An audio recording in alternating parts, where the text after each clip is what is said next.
Star बीडमध्ये माजी मॅनेजरचा मालकावर ब्लॅकमेल, धमकी आणि हिंसाचाराचा सिलसिला. गणेश गोरे यांनी पुराव्यासह सोशल मीडियावर उघड केले आरोप.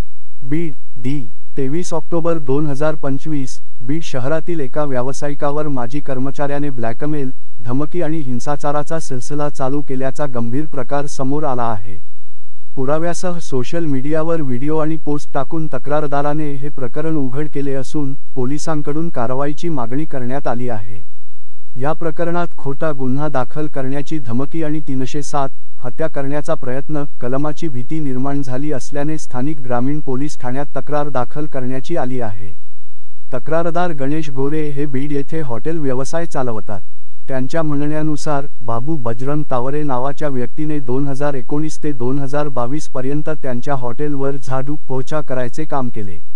नंतर गोरे यांनी त्याला विश्वास ठेवून बीडमधील ऑफिसमध्ये मॅनेजर म्हणून नेमले, जिथे त्याने 2022 ते 2024 पर्यंत चांगले काम केले.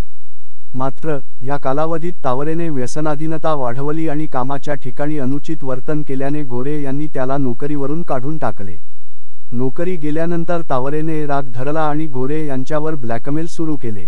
तक्रारदाराने सांगितल्याप्रमाणे तावरेने विकलेल्या जमिनीचे कागदपत्रे सोडवण्यासाठी पैसे मागितले. मी नकार दिल्यावर तो म्हणाला, तू माझ्याच जीवावर पैसेवाला झालायस.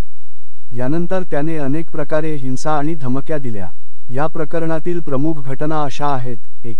मोटारसायकलला आग. काही दिवसांपूर्वी तावरेने गोरे यांची मोटारसायकल गावातील बस स्थानकाजवळ पेट्रोल ओतून भरदिवसा जाळली.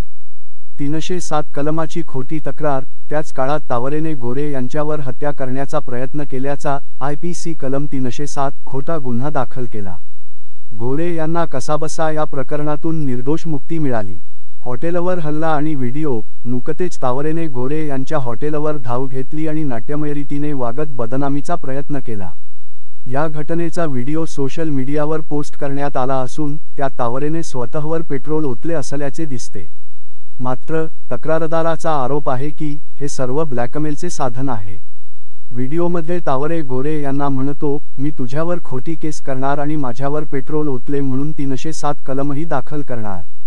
गोरे यांनी सांगितले, मी त्याला नेहमीच मदत केली, पण व्यसनामुळे आणि रागामुळे त्याने हे सर्व सुरू केले. आता मी आणि माझे कुटुंब धोक्यात आहे. सोशल मीडियावर सर्व पुरावे मी टाकले आहेत, ज्यात व्हिडिओ आणि पोस्ट आहेत. पोलिसांनी तात्काळ कारवाई केली आहे. हे प्रकरण सोशल मीडियावर व्हायरल होत असून व्यावसायिकांमध्ये भीतीचे वातावरण आहे. पोलीस अधिकाऱ्यांनी सांगितले, तक्रार नोंदवण्यात आली असून पुराव्यांच्या आधारे गुन्हा दाखल करून तपास केला जाईल. ब्लॅकमेल आणि धमकीचे आरोप गंभीर आहेत.